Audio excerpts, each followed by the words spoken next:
기도하겠습니다. 주는 그리스도시요 살아계신 하나님의 아들이시나이다. 하나님 감사드립니다. 특별히 오늘 사무엘상 17장 28절에서 49절의 본문을 통하여 여호와의 구원하심이 칼과 창에 있지 아니함을 이 무리에게 알게 하리라는 제목으로 하나님의 말씀을 선포하기를 원합니다.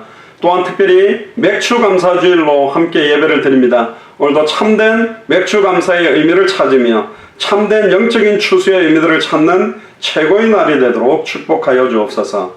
감사를 드리며 승리하신 주 예수 그리스도 이름으로 기도드리옵나이다. 아멘. 예, 오늘은 맥추감사주일로도 함께 예배를 합니다. 원래 7월 첫째 주에 보통 드리는데 사실은 둘째 주에 지금 저희들이 드리고 있습니다. 사실은 제가 맥추감사주일을 절기를 생각하지를 못했어요. 지금 정신이 없다 보니까 장상학 전도사님께서 맥추감사주일 예배 기간이 첫째 주인데 어떻게 할 것이냐 그래서 둘째 주에 겸해서 그런 메시지를 좀 하면 좋겠다 그래서 맥추감사절의 참된 의미를 조금 언급하고 오늘 내용들을 좀 나누려고 합니다.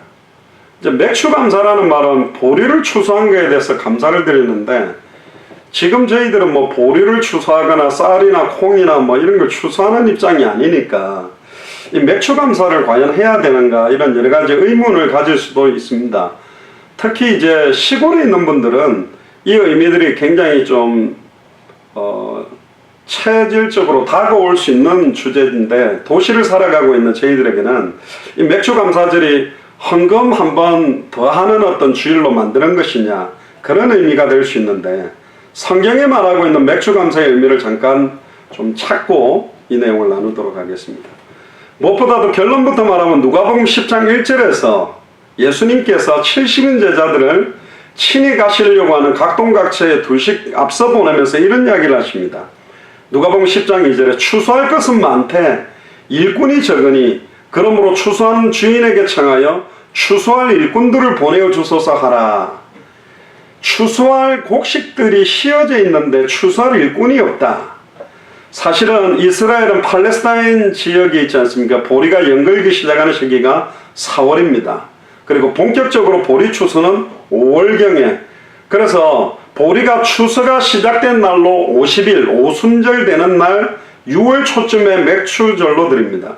이 맥추절의 다른 이름이 오순절이라는 이름으로 드립니다. 오순절하면 생각나는 게 사도행전 2장에 오순절 날이 가까워서 10일 동안 위로부터 약속하신 성령을 기다리고 있던 마가의 집 다락의 초대교회가 시작되게 된 날이 이 오순절날, 그러니까 처음으로 광야에 있던 이스라엘 민족이 가나안 땅으로 들어가서 직접 가나안 땅에 추수한 곡식들을 이제 곡간으로 드리게 되고 추수하게 되는 의미들이 여기에 담겨져 있는데 오순절과 함께 이걸 성령 강림주일이라고 그럽니다. 오순절 마가의 집 다락에 성령 충만함이 임했기 때문에 그 참된 의미는 뭐죠? 요엘서 2장 28절의 성취입니다.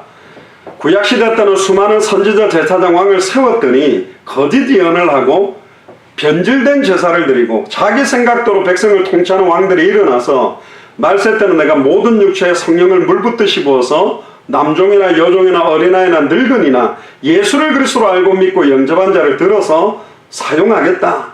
예언을 하며 환상을 보며 꿈을 꾸게 되는 결국은 모든 족속으로 제자를 삼고 천하 만민에게 복음을 전하고 땅끝까지 이르러 증인되며 결론적으로는 마태복음 24장 14절에 이 천국 복음이 모든 민족에게 증언되기 위하여 온 세상에 전파되리니 그제야 끝이 오는 그 꿈, 그 예언, 그 환상을 성취하기 위한 게 오순절입니다. 그래서 그 당시에는 6월달 정도였지만 한국은 미국교의 영향을 받아서 7월 첫째 주를 이제 맥추감사주일로 드리고 있는 겁니다. 그래서 어떤 면에서는 1년에 약 반 정도 되는 보리를 거두는 시기지만 우리가 1년에 12달 중에 6개월을 마무리하면서 반년 동안 하나님께서 우리에게 성취하셨던 응답 또 우리에게 주신 기도의 제목 우리를 통해서 성취시킬 크고 은밀한 일들을 확인하는 날이 되는 것이 참된 의미가 있다고 믿습니다. 그래서 오늘 특별히 오순절 마가의 집 다락방에 성령의 충만함이 임했지만 더 중요한 베드로의 메시지의 핵심이 뭐냐? 사도행전 2장 36절에 너희가 십자가에 못 박아 죽인 이 예수가 바로 그리스도다. 예수가 그리스도라는 원세계 복음이 선포되므로 최초의 하나님의 마음을 시원케 하는 초대교회가 시작되게 됐고, 초대교회 시작은 전도운동이 먼저 일어나는 것이 아니라 15개 나라 사람들이 몰려 들어와서 성교의 문부터 열고 시작된 교회가 초대교회인데, 그 초대교회가 선민의식과 유대인 중심으로 12사도 중심으로 편협되면서 하나는 완전히 이방인들을 복음화하는 안디옥 교회를 시작시켜서 마게도냐 지역의 교회, 그리고 에베소와 아시아의 교회, 로마의 교회를 거쳐서 그 로마의 교회가 확산되면서 중세교회가 되고, 그 중세교회가 변질되면서 독일의 루터와 프랑스의 칼빈이 종교개혁을 1517년에 이렇게 세워서 그 바람이 미국으로 넘어가고, 미국에 있는 언더우드 아펜젤러 선교사, 또 영국의 토마스 선교사님이 우리나라에 150여 년 전에 복음을 던져서 이제 한국교회가 불같이 일어났고, 너무나 수적으로 양적으로는 증가가 됐지만, 대형교회들이 일어났지만 원래의 그 성경의 복음과 성경의 전도와 성경의 끝을 잃어버린 시대에 지금 우리 예수사랑교회가 미국과 한국을 연결해서 예배를 드리는 겁니다. 참된 영적인 추수에 대한 의미를 생각하시면 좋겠고, 지금 현장에 추수할 것은 치어져 있는데 일꾼이 없음을 제가 확인하는 날이 되기를 주님 축복합니다. 특별히 오늘은 다윗과 골리앗의 만남에 대한 이야기를 하려고 합니다. 지난 주일날 여호와여 말씀하옵소서 주의 종이 듣겠나이다. 어린 사무엘을 불러서 눈이 어두워지고 하나님의 말씀이 흔연히 나타나지 못하는 시대에 엘리 제사장과 홈리와 비느하스 두 제사장마저 대가 끊어진 시기에 어린 사무엘의 말 한마디가 땅에 떨어지지 아니하도록 하나님이 세우시고 난 다음에, 좀 더 충격적인 이야기는 뭐냐면 그 사무엘 또한 자기 자녀들이 이 언약 속으로 들어오지 못했습니다. 쉽지 않다는 거죠. 언약 전달이. 하나님이 이 사무엘을 통해서 두 왕에게 머리에 기름을 붓게 되는데, 첫 번째 왕이 사울 왕, 두 번째 왕이 다윗 왕입니다. 그래서 하나님이 어린 다윗의 이새의 8명의 아들들 중에 말째가 되는 이 다윗에게 기름으로 머리에 뿔에 담겨진 기름을 부음으로 장차 왕이 될 언약을 성취시키고 난 다음에 이제 골리앗과의 이제 오늘 본문에 나왔던 상황이 진행이 됩니다. 여기서 저희와 여러분들이 정말로 붙잡아야 될 구체적인 말씀을 확인하면 좋겠습니다. 이스라엘의 초대 왕은 사울 왕입니다. 이 12지파 중에 베냐민 지파로서 왕이 된 것입니다.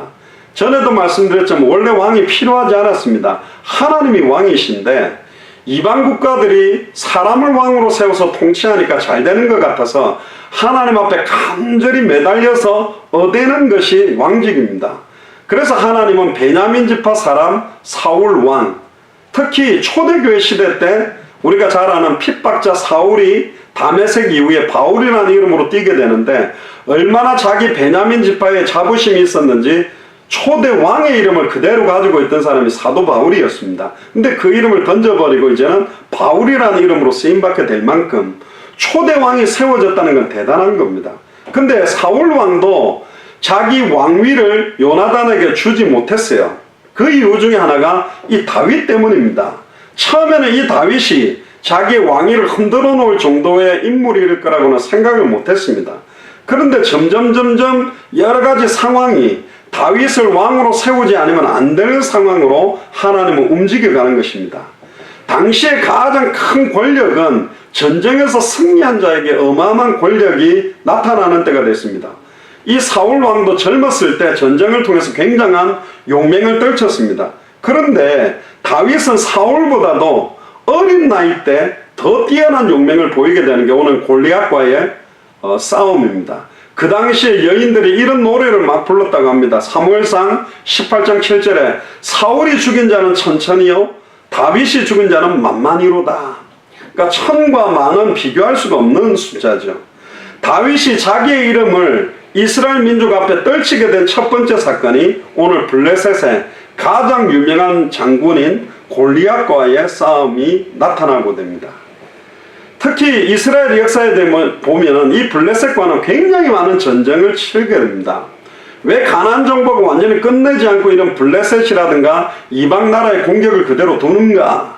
왜 예수를 그리스도로 영접하면 사탄 문제 끝나고 세상 문제 끝나고 그냥 날마다 감사와 평안만 넘쳐야 되는데 아직까지 왜 우리에게는 또 현실 상황 조건의 문제를 많이 허락하는가?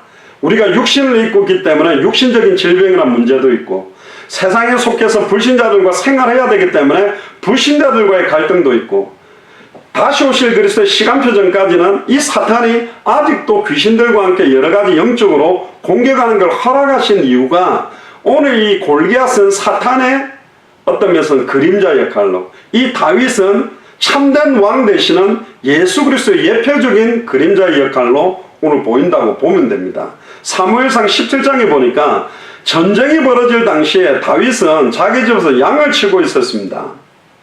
근데 그 아버지 이새가 8명 아들 중에 막내에게 큰아들 3명이 전쟁터로 나가가지고 골리앗이 40일 동안에 여호와 이름을 모독한다는 소리를 듣고 혹시나 내 아들들이 죽지는 않았나. 그래서 이새가 다윗에게 심부름을 시킵니다.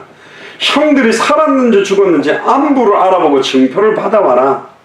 전쟁터에 다윗이 딱 도착해 보니까 블레셋 진영에 골리앗이 나와서 이 이스라엘 군대를 향해서 어마어마한 조롱을 퍼붓는 겁니다. 그 당시에 골리앗은 아낙산지에 있었던 거인의 계열이었는지는 모르겠지만 키가 3m에 육박하고요. 들고 다니는 무기의 무게만 60kg입니다. 그러니까 보통 여자 한 명을 갖다가 손으로 들고 창이나 방패나 막 움직이는 거기 때문에 보통 사람들하고는 싸움이 되지 않죠. 온몸은 철갑으로 무장한 상태고 천하 무적의 용사가 골리앗이었습니다. 전쟁 때마다 나타나서 물론 전면적인 전쟁도 있습니다만은 각 진영에서 가장 뛰어난 용사끼리 붙여서 그 사람이 이기면 굴복하는 그런 어떤 대결의 장면이 보였던 것 같습니다. 삼국지에도 보면 그런 일들이 많이 나오는데 이스라엘의 장군들 군인들이 40일 동안 막 큰 소리로 야 너희들이 여호와 하나님을 섬긴다면 한 명 나와봐라. 나랑 한번 붙어보자. 사울 왕도 나이가 있기 때문에 나서지를 못하고 특히 다윗의 형들도 40일 동안 딱 그냥 병력 대 병력으로 대치만 하고 있는 상태지 감히 거기 앞장서서 나갈 수 있는 사람이 지금 없는 상황입니다. 심지어 그런 이야기까지 서로 했죠. 블레셋의 골리앗을 이기기만 하면 사울이 이제는 이런 이야기까지 합니다. 많은 재물도 주고 세금도 면하여주고 나의 공주를 주어서 자기 왕으로 부마로 세워주겠다. 그때 이 다윗이 이스라엘이 할례받지 못한 블레셋 사람 골리앗에게 모욕당하는 것이 너무너무 화가 나가지고 자기가 골리앗하고 싸워보겠다는 뜻을 막 사람들에게 이야기합니다. 그러니까 28절에 오늘 본문이죠. 제일 큰형 엘리압이 이렇게 말합니다. 그가 다윗에게 노를 바라여 이르되 네가 어찌하여 이리로 내려왔느냐? 들에 있는 양들은 누구에게 맡겼느냐? 나는 네 교만과 네 마음의 완악함을 아노니. 왜 형이 이 막내를 사랑하지 않고 교만하고 완악하다고 이야기를 했을까요? 네가 전쟁을 구경하러 왔도다. 저는 개인적으로 볼 때 이 교만과 완악함이 시작된 게 사무엘이 첫째, 둘째, 셋째, 넷째, 다섯째, 여섯째, 일곱째를 제외하고 말째인 이세까지도 이제 거의 내 아들이 다 나왔는데 그러면 없습니까? 그러니까 그러면 다 나왔냐 없냐? 그러니까 제일 어린 그 양을 목동으로 있는 막내 다윗이 있는데 어떻게 하려 데리고 와봐라. 데리고 오니까 이 사람이 내 마음과 합한 자라고 기름에다가 기름을 그 머리에 부었을 때 아마 이 제일 큰형 엘리압이 제일 기분 나빴을 것 같아요. 당연히 장자인 내가 받아야 될 그 기름 부음인데 제일 꼬마 막내가 받는 걸 보고 이때부터 굉장히 미워했는 것 같고 교만하고 완악하고 그냥 밥 먹는 입만 쳐다봐도 내가 제가 왕이 되면 내가 그 밑에 엎드려야 된다고 그때부터 굉장히 미워한 것 같습니다. 요셉을 미워했던 형들의 모습과 비슷한 것 같은데요. 그때 29절에 보니까 다윗이 이렇게 말합니다. 굉장히 중요한 내용이 나옵니다. 다윗이 이르되 내가 무엇을 하였나이까? 내가 뭐 잘못했습니까? 이 말입니다. 어찌 이유가 없으리까?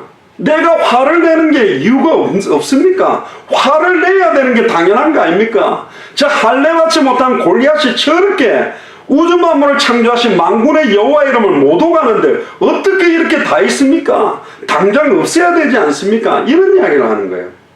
굉장히 중요한 제목입니다. 원래 제가 어찌 이유가 없으리까 이 제목으로 오늘 주요 메시지 제목을 잡으려고 할 정도로 굉장한 이유가 필요합니다. 어찌 이유가 없습니까? 지금 200개 나라와 2000개가 넘는 미전도 부족 국가에 수많은 교회들이 세워져 있고 너무너무 아름다운 교회들이 세워져 있지만 강단에서 순수하고 정말로 원색적인 복음이 선포되고 있지 못하는 시대를 만났을 때 왜 어찌 이유가 없겠습니까?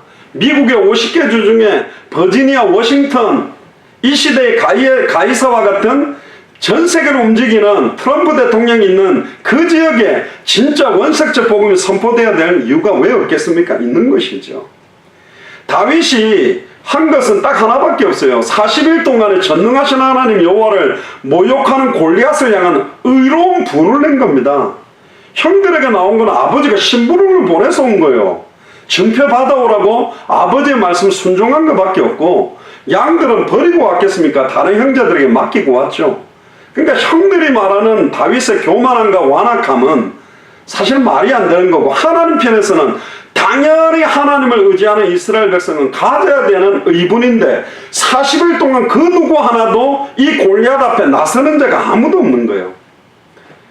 40일 동안에 하나님의 이름을 땅바닥에 짓밟고 있는데 그게 마음에 막 끌어오르는 의분이 없다. 이미 죽은 상태란 말이에요.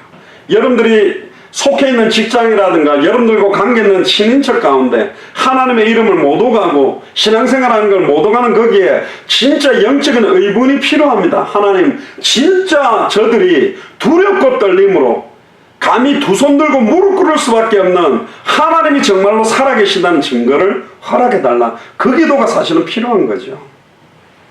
자꾸 그러니까요. 어떤 사람이 이 다윗의 이야기를 듣고 사울 왕에게 이야기합니다. 그러니까 다윗이 불려간 거예요. 아이 저 누구가 저 골리앗 박살 낼 수 있답니다. 당장 데리고 와봐라. 딱 보니까 이 보니까 꼬마예요. 소년인 거예요.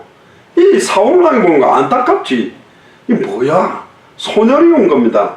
네 용기가 가상하긴 한데 골리앗은 어릴 때부터 용사였다. 무모하니까 포기해라. 어떻게 양을 치다가 온 네가 어떻게 이기겠냐. 그러니까 제가 양을 칠 때 사자나 곰이 나타나면 제가 그것이 양을 물고 가면 내가 그것들의 입에서 새끼를 건져내고 나를 해하고자 하면 그 수염을 잡고 그것을 쳐 죽였습니다. 그럽니다. 사실일 수도 있고 사실이 아닐 수도 있는데 어쨌든 이 너무너무 담대하게 이야기를 하니까 사울왕이 허락을 합니다. 38절 39절을 보니까 사울왕이 자기 군복을 다윗에게 입힙니다. 왕의 군복이면 얼마나 좋은 거겠습니까? 최고 좋은 군복을 입혀주는 거예요. 노추구를 머리에다 씌우니까 이건 뭐 앞을 못 볼 정도로 푹 들어가는 거고 갑옷을 입히니까 또 다윗이 사울왕의 어른들의 칼을 차니까 뭐 익숙하지를 못하죠. 자기가 있는 게 아니니까 시험적으로 걸어보니까 이게 안 맞는 거예요. 말도 안 되는 더 우스꽝스러운 거죠. 그러니까 이 다윗이 사울에게 말합니다. 익숙하지 못하니 이것들을 입고 가지 못하겠나이다고 곧 벗어버렸습니다. 사실은 사울이 생각하는 방법이 뭐냐? 완전 무장을 하고 나가야 그래도 싸움이 되지 않겠냐? 그래도 가장 좋은 칼을 들고 나가야 싸움이 되지 않겠냐? 그래도 골리앗하고 싸우려면 투구도 써야 되고 갑옷도 입어야 되지 않겠나? 그게 이제 영적으로 완전히 힘을 잃어버린 사울왕의 생각입니다. 그러니까 모든 걸 사양하고 평소 복장으로 딱 입고요. 양의 포식자들 사자와 곰으로부터 지킬 때 사용하던 막대기, 또 여기 보니까 재밌는 단어가 나옵니다. 매끄러운 돌 5개를 취하는데요. 거기서 가지고 간 것도 아니요. 원래 준비를 한 게 아니라니까. 그냥 시내에 내려가가지고 5개를 주웠다니까. 사실은 골리앗이 가지고 있는 60kg가 넘는 창이나 방패나 갑옷은 사람이 만들어낼 수 있는 가장 완벽한 무기라고 볼 수 있다면 사실은 이 다윗이 준비한 것은 그냥 하나님이 만들어 놓은 자연 속에서 그냥 돌 5개를 취한 겁니다. 이거 가지고 그 5개가 무슨 의미냐? 뭐 1개 갖고 안 되면 5번 던지려고 했냐? 뭐 그런 여러 가지 표현도 있고 5개를 또 뭐 이상한 의미를 두는데 그거보다는 골리앗하고 싸울 때 골리앗이 아무리 공격해도 내가 피하면서 5개 정도는 던져서 맞출 수 있다. 그런 믿음을 가지고 있었던 것 같습니다. 물매라는 게 지금 우리나라 사충하고는 좀 다른데, 이렇게 가죽으로 만들어 길게 돼서 돌을 묶어 빙글빙글 돌리다가 한쪽을 딱 놓으면 그 돌이 확 날아가는 형식으로 돌리던 물매였던 것 같습니다. 그리고 이제 41절에 49절에 보니까 진영이 대치하는 중앙으로 이제 먼저 나갑니다. 그러니까 이스라엘 군인들이 어쨌든 함성을 질렀을 것 같습니다. 어쨌든 힘을 좀 내라고. 골리앗을 이길 거라고 생각은 안 했을 것 같아요. 일단 나갔으니까 어찌 한번 붙어봐라. 그래, 사자나 곰을 갖다가 잡았다면 어찌 좀 할 수 있지 않겠냐. 골리앗은 방패든 사람을 앞장세우고 천천히 걸어놓는데 다윗을 딱 보고는 막 헛웃음이 터진 겁니다. 기가 막힌 거죠. 젊고 붉고 용모가 아름다웠다. 이건 이제 성경의 표현인데 이 말은 하룻강아지다 이 말이요. 뭔가 곱상하게 생긴 기생오라비 같은 꼬마가 하나 나온 거예요. 그러니까 막 털도 북실북실하고 에서처럼 막 온몸에 털도 있고 막 몸에 근육질이 이런 것도 아닌 거예요. 뭐 이상 꽃미남 같은 뭐 이런 꼬마 하나가 나온 거죠. 예술하는 거나 학자같이 너무너무 여리여리하고 부들부들한 여자 같은 애가 하나 나온 거예요. 너무너무 가소로운 거죠. 43절에 이렇게 말합니다. 네가 나를 개로 여기고 막대기를 들고 나왔거든 뭐 개 잡으러 왔냐 뭐하냐 이 말입니다. 그러니까 심지어 블레셋 신 다곤의 이름으로 다윗을 완전히 저주하고요. 와라! 내가 네 살을 공중의 새들과 들짐승에게 주리라. 원래 덩치가 큰 사람들은 목소리도 크죠. 얼마나 큰 소리로. 그 정도 인상 쳐다보고 목소리 들으면 보통 쫄아야 되는데 이 다윗은, 소년 다윗은 쫄지도 않고 막 너무 열이 많아서 막 의분이 막 불불 끓어오르는 거예요. 그때 45절에서 47절에 그 유명한 메시지를 딱 던집니다. 너는 칼과 창과 단창으로 내게 나고오니야. 나는 만군의 여호와의 이름, 네가 모욕하는 이스라엘 군대 하나님의 이름으로 네게 나아가노라. 할렐루야. 너는 칼과 창과 단창을 들고 나왔지만 나는 만군의 여호와의 이름, 예수 그리스도의 이름, 이스라엘 군대의 하나님의 이름으로 네게 나아간다. 오늘 여호와께서 너를 내 손에 넘기시리니 내가 너를 쳐서 네 목을 베고 블레셋 군대의 시체를 오늘 공중의 새와 땅의 들짐승에게 주어 온 땅으로 이스라엘의 하나님이 계신 줄 알게 하겠고. 하나님의 계획이 이겁니다. 다윗은 알았어요. 블레셋 군인뿐만 아니라 온 땅에 이스라엘의 진짜 하나님이 살아계신 줄을 알게 하겠다. 하나님이 살아계시다. 우리로 말하면 200개 나라와 2000개가 넘는 미전도 부족 국가 앞에 진짜 예수님이 그리스도 맞구나. 이 증거로 너를 삼겠다. 지금 말을 너무 멋있게 표현했는데 한마디로 너 오늘 내한테 죽었어. 오늘 네 나한테 죽는 거야. 이라고 뛰어나간 겁니다. 다윗이요. 메시지를 완전히 던진 겁니다. 그러니까 골리앗이요. 이 이제 블레셋 말하고 그 당시에 이스라엘 말하고 뭐 어떻게 통역이 어떻게 되는지 모르겠는데 어쨌든 이 말을 듣고 있는 겁니다. 그리고 더 중요한 메시지. 오늘 제목이죠. 또 여호와의 구원하심이 칼과 창에 있지 아니함을 이 무리에게 알게 하리라. 좀 이따 설명하겠습니다. 여호와의 구원하심이 칼과 창에 있지 아니하다. 그것을 이 무리들이 알게 하려고 이 무리들이 듣고 그렇구나 깨닫게 하고 이 무들 전도와 선교의 문들을 열게 하기 위한 게 하나님의 계획입니다.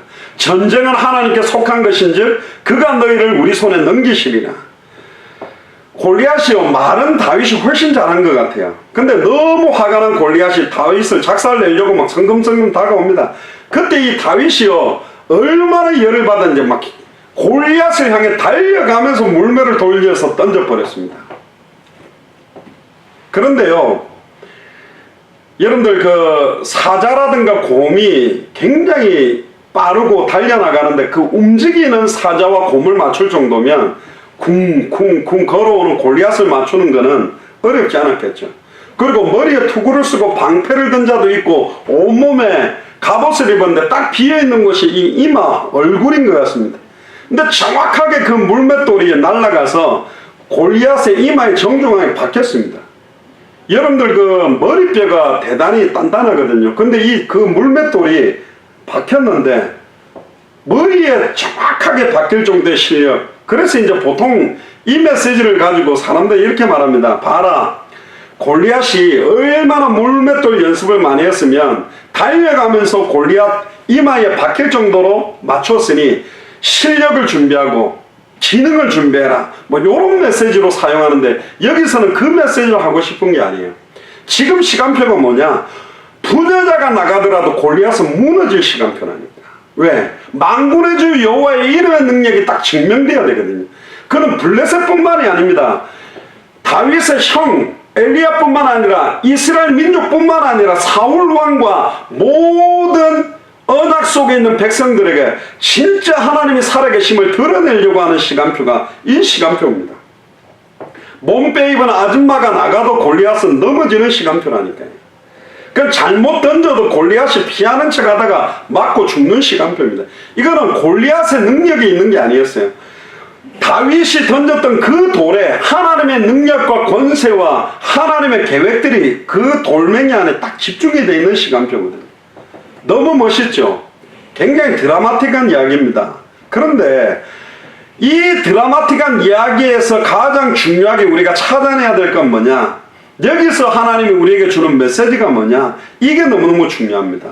하나님은 늘 약한 자를 돕는다라는 메시지가 아닙니다. 그리고 골리앗을 쳐다보면서도 우리가 어떤 일을 하다가 아무리 가소로운 상대를 할지라도 자만하고 방심하면 당할 수 있으니 자만하지 마라, 그 메시지를 주고 싶은 게 아닙니다. 오늘 제목에 나온 것처럼 여호와 하나님의 구원은 절대로 칼과 창에 있지 아니하다. 여기에 하나님의 계획이 있는 겁니다. 칼과, 많은 사람들은 칼과 창과 단창이 있으면 승리하는 전쟁이라고 착각하고 있습니다. 그런데 만군의 주 여호와의 이름, 이 전쟁이 누구 손에 있는지 아는 자를 통해서 이 언약을 성취시켜 나가는 거거든요. 결국은 모든 결정과 승리는 하나님에 의해서 결정된다는 걸 메시지로 주기 원하는 겁니다. 현실적으로 보면 일반 전쟁에서는 얼마나 칼과 창이 좋으냐, 그것 따라 달려 있습니다. 전 세계 패권 국가들을 한번 보세요. 미국이나 러시아, 중국, 소위 말하면, 지금 말하면 핵미사일 하나만 있으면, 제가 볼 때는 미국이 저렇게까지 북한의 김정은을 만나는 거 봐서는 북한이 가지고 있는 핵미사일의 위력 자체가 미국 본토에 영향력을 줄 수 있는 수준이 돼요. 그러니까 저렇게 악수하고 가서 만나고 하는 겁니다. 딱 파악을 했는데 그 정도 능력이 없다 그러면 무시해 버릴 겁니다. 근데 지금 능력이 있는 거예요. 그러니까 이게 칼과 창이라는 것이 지금으로 말하면 핵무기와 같은 거라니까요. 미국의 군사력은 천조국이라고 불립니다. 국방비 예산으로 1000조 정도 쓴다라고 이렇게 빗대서 하는 말인데, 결국 다윗과 골리앗 이야기를 보면 현실도 그러냐? 아닙니다. 현실에서는 골리앗이 다 이겨요. 지금 미국 보세요. 이란도 흔들고, 막 북한도 흔들고, 중국도 흔들고, 아예 일본은 알아서 그냥 벌벌벌 기고, 한국은 그 사이에서 눈치 보고, 이거 벌써 힘의 논리에 따라 움직이거든요. 그러니까 많은 사람들이 이걸 준비합니다. 스펙도 쌓고, 학력도 쌓고, 기능도, 실력도, 이걸 가져야 세상살이에서 승리한다. 그래서 어쨌든 막 지금 뭐 자사고다, 뭐 무슨 학교들 막 폐지한다고 지금 난리가 나는데, 어쨌든 막 가장 높은 데로 올라가야 승리할 수 있다고 막 올라가는 겁니다. 막 짓밟고 올라가는 겁니다. 이 당시에 블레셋의 모든 철기 문화를 움직이는 능력은 이스라엘하고 비교가 되지 않습니다.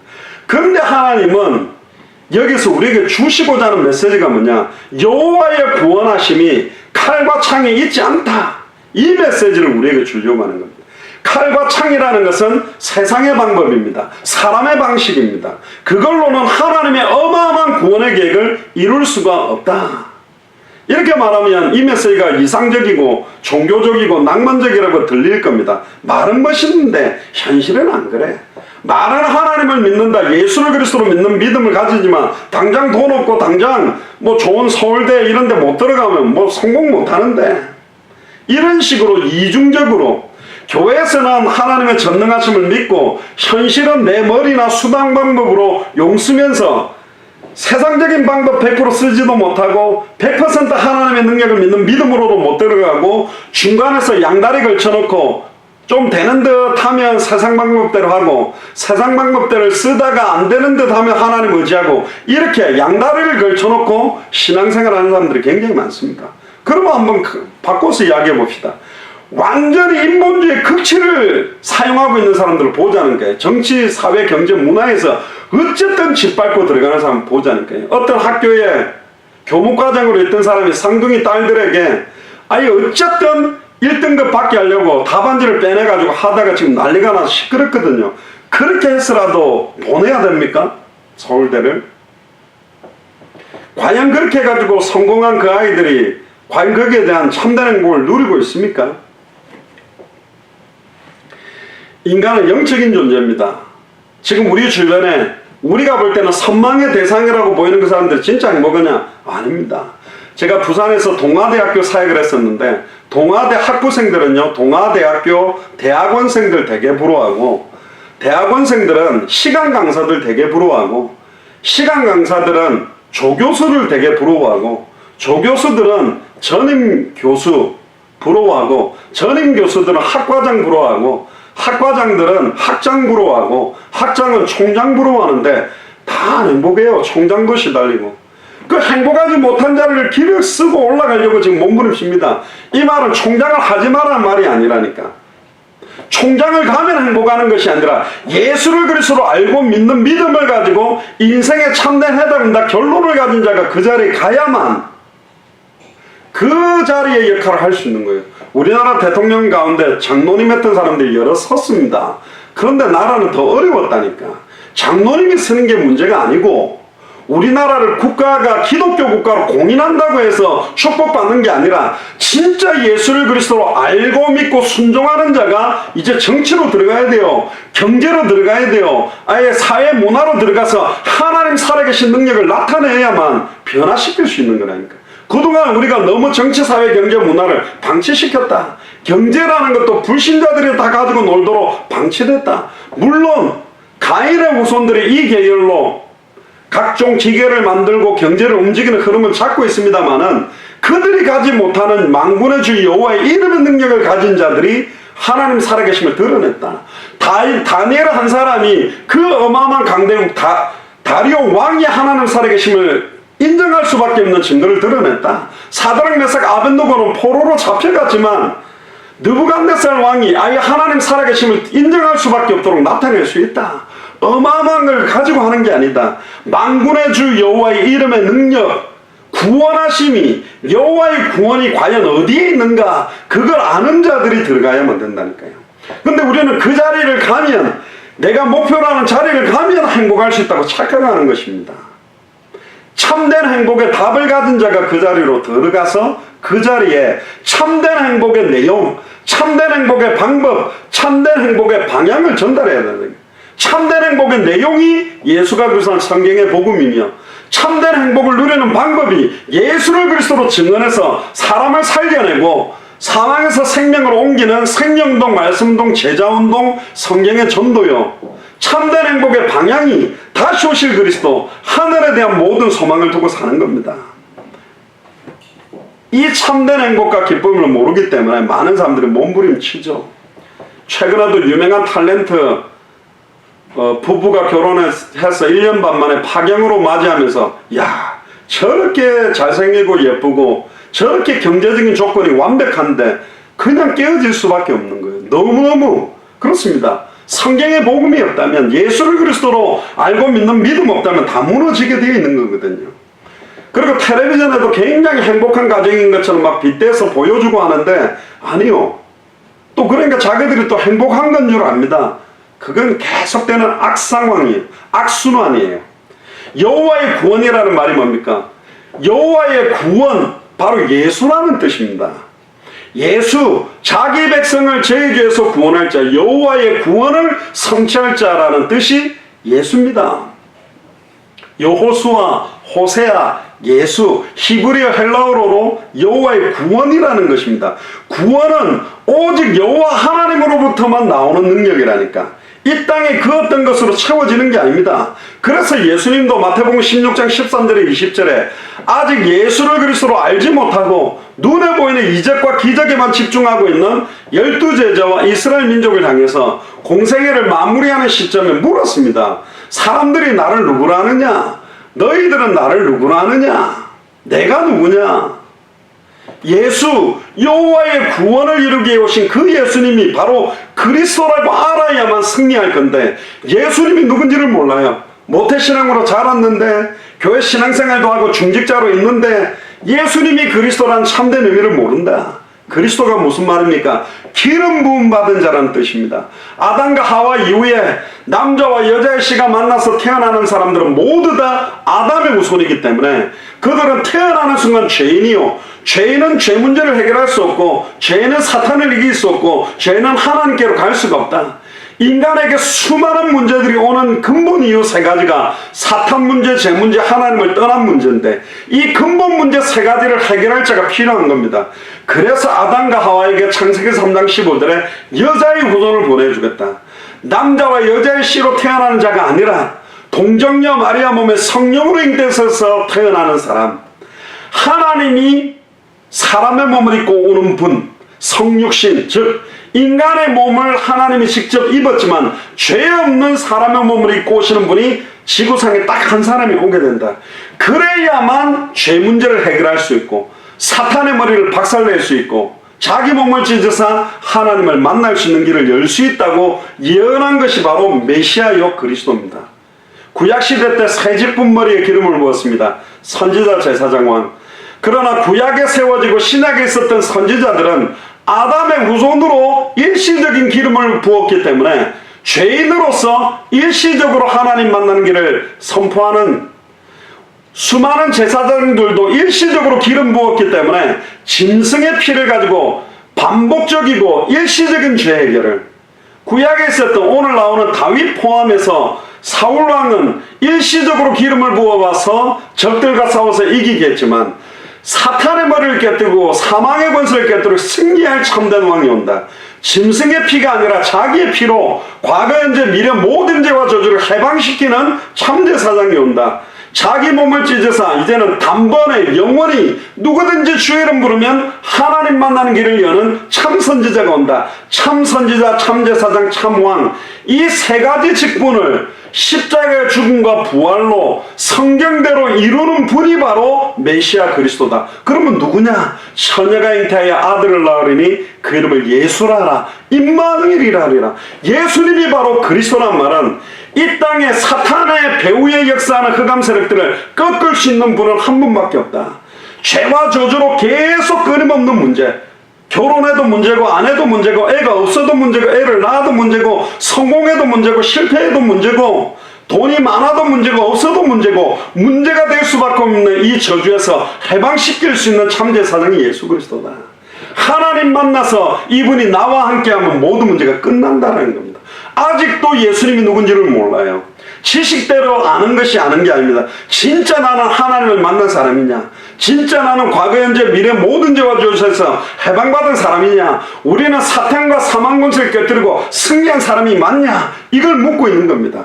진짜 이걸 믿는 사람에게는 마태복음 28장 16절에 20절에 모든 족속으로 제자를 삼을 수 있는 특권이 그에게 옵니다. 마가복음 16장 15절에 20절에 천하 만민에게 복음을 증언할 수 있는 특권이 오고 사도행전 1장 8절에 땅끝까지 이르러 증인이 될 수밖에 없는 특권이 와 있습니다. 더 나아가서 구약에 있었던 수많은 인물이 성취하지 못했던 마태복음 24장 14절에 이 천국 복음이 모든 민족에게 증언되기 위하여 온 세상에 전파되리니 그제야 끝이 오는 다시 오실 그리스도를 바라보는 마라나타의 신앙을 가지고 이 성취를 위해서 살아가는 특권까지 오는 겁니다. 지금 우리 교회에 이 특권과 이 축복을 가지고 예배하는 겁니다. 오늘 이 예배가 다시 오실 그리스도의 시간표를 앞당기며 200개 나라와 2000개가 넘는 미전도 부족 국가에 예수님이 그리스도라는 정확한 복음이 증거되기 위한 은혜를 누리며 이 은혜가 확산되기 위해서 예배하는 거죠. 66권의 완전한 마지막 성취의 계시를 이루는 특권 중에 특권을 받은 사람이 여러분들입니다. 이게 보통 축복이 아니라니까요. 어린 다윗이 이렇게 이야기했죠. 어찌 이유가 없으리요? 그렇습니다. 우리 어찌 이유가 없겠습니까? 은혜 받아야 될 이유가 있다니까. 내가 영적으로 힘을 얻어야 될 이유가 있어요. 영적 싸움에서 승리해야 될 이유가 있습니다. 주 예수를 믿으라. 그리하면 너와 내 집이 구원을 얻으리라. 우리 지금 친척들과 아버님, 어머님, 나의 가족들, 우리의 친척, 친지들, 나와 관계된 현장에 진짜 하나님 살아계심이 드러나야 되거든. 참된 이유를 알고 기도해야 됩니다. 여호와의 구원하심이 칼과 창에 있지 아니함을 이 무리들에게 알게 해야 된다. 이걸 위해서 나를 불렀구나. 진짜 여호와의 구원이 세상 사람들, 우상 숭배자들, 타종교인들 앞에 진짜로 종교를 믿는 것과 참된 복음을 가진 자가 뭐가 다른 것인지 그게 드러나야 되는 겁니다. 아멘입니까? 그래서 우리는 이 복음을 온전히 누려야 됩니다. 현실적으로 보면 그 사람들이 우리보다 월등하고 뛰어나 보이고 훨씬 우리보다 행복할 조건을 많이 가지고 있고 나보다 훨씬 뛰어난 자리에 있다 할지라도 우리의 발걸음을 통해 2000년 전에 초대교회도 원형 경기장에서 사자들에게 물어뜯겨 죽고 온몸이 찢어져서 죽고 몸에다가 기름을 발라서 불을 태워서 등불을 대신해서 태워 죽일 때 크리스찬들이 무너지는 것 같고 망하는 것 같았습니다. 그러나 250년 뒤에 로마의 기독교를 국교로 공인할 수밖에 없는 말씀운동은 계속 퍼졌고 원형 경기장에서 사자에 물어뜯겨서 죽어가면서도 찬양하고 평안하게 죽어가는 그들의 모습을 보면서 로마의 수많은 사람들이 말씀운동으로 연결되고 예수를 그리스도로 믿는 문들이 열리기 시작했습니다. 우리가 생각하는 방법과 또 다른 방법으로 하나님이 역사하십니다. 야, 저런 상황에서 감사가 되나? 야, 내 같으면 저 상황이면 자살할 건데 저 상황이면 진짜 수단 방법 다 쓸 건데 어떻게 저런 믿음 가지고 정말로 평안할 수 있을까? 진짜 기뻐할 수 있을까? 그건 단 한 가지입니다. 골로새 2장 3절에 보면 그 안에는 모든 지혜 지식의 모든 부하가 감추어져 있기 때문에 에베소서 1장 10절에 하늘에 있는 것이나 땅에 있는 것이 다 그리스도 안에 통일되기 때문에 골로새서 1장 15절 17절에 그는 보이지 아니하시는 하나님의 형상이요 모든 창조물보다 먼저 나신 자니 만물이 그에게 창조되되 하늘과 땅에 보이는 것들과 보이지 않는 것들 혹 보좌들이나 주관들이나 정사들이나 권세들이나 만물이 다 그로 말미암았고 그로 위하여 창조되었고 또한 그가 만물보다 먼저 계시고 만물이 그 안에 함께 서 있다. 그분이 지금 내 안에 있는 것이죠. 계시록 22장 13절 14절에 또한 그가 만물보다 먼저 계시고 만물이 그 안에 함께 섰느니라. 나는 알파와 오메가요 처음과 나중이요 시작과 끝이다. 모든 일의 시작과 끝을 완전한 작정과 섭리 가운데 성취시키는 분이 우리 안에 있는 걸 믿는다면 어떤 상황 현실에도 두렵지 않는 거죠. 고린도후서 10장 3절에 6절 우리가 육체에 있어 행하나 육체대로 싸우지 아니하나니 우리의 싸우는 병기는 육체에 속한 것이 아니요 오직 하나님 앞에 견고한 진을 파는 강력이라. 할렐루야. 하나님 앞에서 견고한 눈에 보이는 상황 현실을 파해버리는 강력이 복음 안에 있다. 모든 이론을 파하며 수많은 세상의 논리를 갖다 대는 박사들의 말도 맞지만 그 모든 이론을 파하며 하나님 아는 것을 대적하여 높아진 것들 모든 세상 지식과 명예와 우상들을 다 파하고 모든 생각을 사로잡아 그리스도에게 복종케 하니 너희 복종이 온전히 될 때에 모든 복종치 않는 것들을 벌하려고 예비하는 중에 있노라. 하나님 앞에 복종하지 않고 있는 것들 오늘 이 시간에 완전히 복종시키게 되기를 주님 축복합니다. 어떻게 하면 복종됩니까? 진짜 믿을 때 복종됩니다. 성령 충만하면 어떻게 받냐? 40일 금식에서 받는 게 아니고 삼각산 무척산 가가지고 막 처리하면서 받는 게 아니라 진짜 믿는 순간 성령의 충만함은 믿음으로 오는 것입니다. 우리는 불신자가 아닙니다. 우상숭배자가 아닙니다. 진짜 예수를 그리스도로 알고 믿고 순종하는 우리의 삶은 우리의 손, 우리의 지혜, 우리의 명체에 의해 좌지우지되는 게 아닙니다. 하나님 여러분들에게 살아오는 동안에 그걸 많이 깨닫게 하셨을 겁니다. 야, 이게 내 생각과 내 방법이 완벽하게 딱 맞았어야 되는데 그렇게 안 되도록 하나님은 계속 만듭니다. 저도 최근에 어떤 몇 가지 일이 있었는데요. 제 생각하고 달라요. 제 마음하고 달라요. 하나님이 단 한 가지라도 전적으로 역사하지 않으면 일 안 되게 되는 거구나. 이게 하나님이 모든 계획과 섭리를 가지고 역사해야만 되는 거구나. 진짜 세밀하게 그걸 바라볼 때요. 하나님이 내 삶에 완벽하게 모든 것들을 가장 좋은 곳으로 우리를 인도하고 있습니다. 현실은 핍박시험 환란인데 핍박시험 환란이 합력하여 선을 이루고 내 생각과 내 능력과 내 계획들을 다 내려놓고 100% 하나님을 믿는 믿음으로 만들어서 그 응답을 주시려고 하는 겁니다. 100% 내려놓지 않으면 100% 내려놓을 때까지 계속 어려움 당하게 만드는 겁니다. 왜? 우리는 하나님의 손에 있기 때문에. 왜? 우리는 이 땅에 살지만 하늘에 속한 사람이기 때문에 이 땅의 방법을 가지고 하는 거 아닙니다.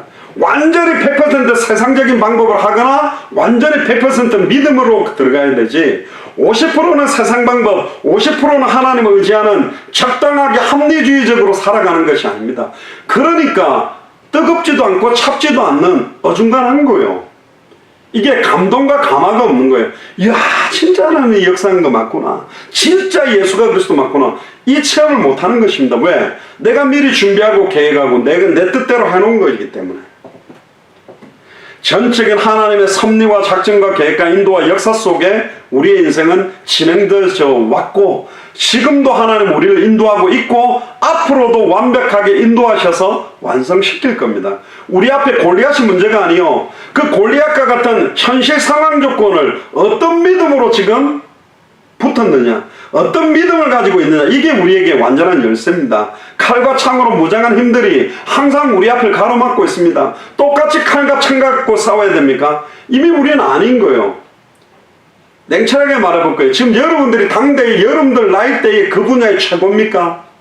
저로 말하면 제가 지금 거의 40, 이제 50 다 되는데, 지금 50대에 지구상에 있는 나와 똑같은 나이의 목회자 중에 내가 가장 설교자라고, 내가 가장 메시지 잘하고, 내가 가장 전도자, 내가 가장 잘하는 뭔가가 있는 거냐?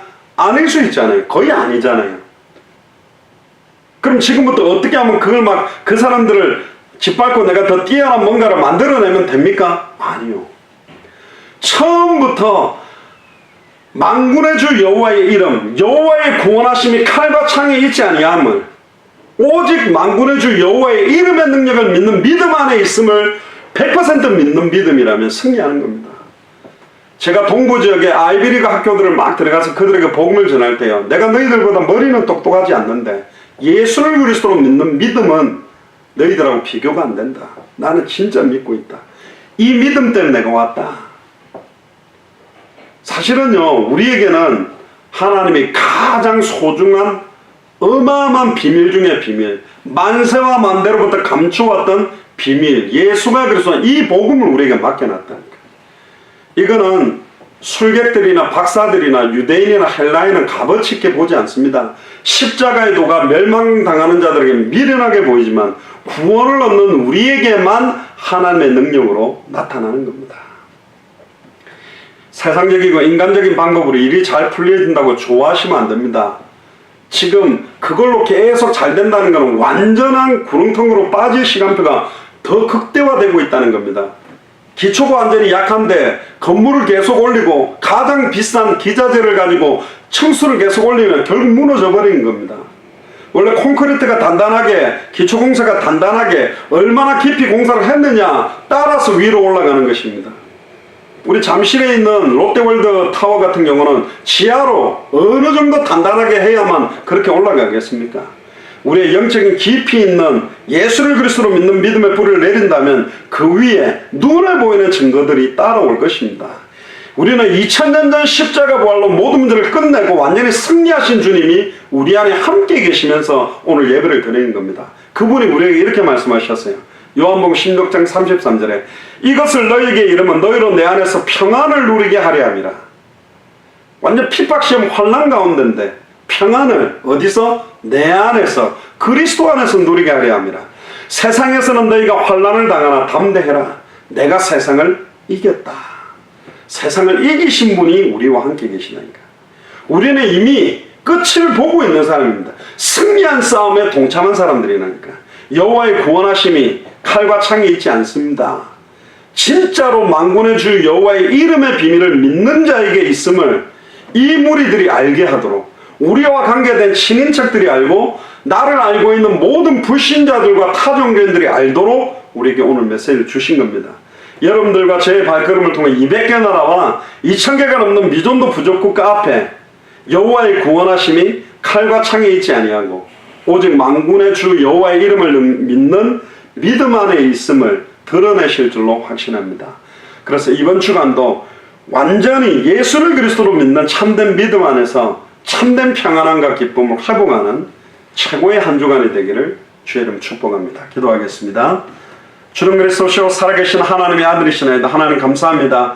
여호와의 구원하심이 칼과 창에 있지 아니하며 만군의 주 여호와의 이름의 능력을 믿는 믿음 안에 있음을 이 무리들에게 알게 하기 위하여 저희들에게 이 복음을 주심을 감사합니다. 사람들이 보기에는 인정받지 못하고 가장 미련하고 천하고 멸시받는 존재와 같지만 하나님께서 천하고 미련하고 아무것도 없는 저희들에게 모든 것을 주시며 하나님 살아계심을 드러내기 위하여 모든 지혜 지식의 모든 부가 감추어져 있는 예수가 그리스도라는 복음을 저희들에게 주시며 하늘과 땅의 모든 것들이 통일되어 있는 참된 복음을 깨닫게 하시니 감사를 드립니다.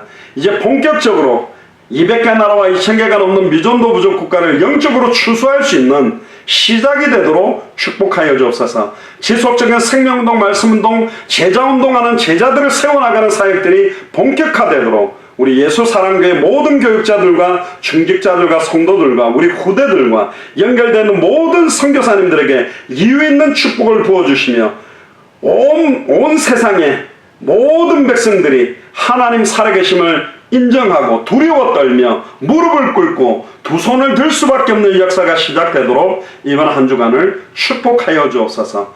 100%의 믿음 속으로 들어가기를 원합니다. 그 믿음을 저희들에게 더하시며 성령 충만한 힘을 덧입혀 주옵소서. 감사를 드리며 승리하신 주 예수 그리스도의 이름으로 기도드리옵나이다.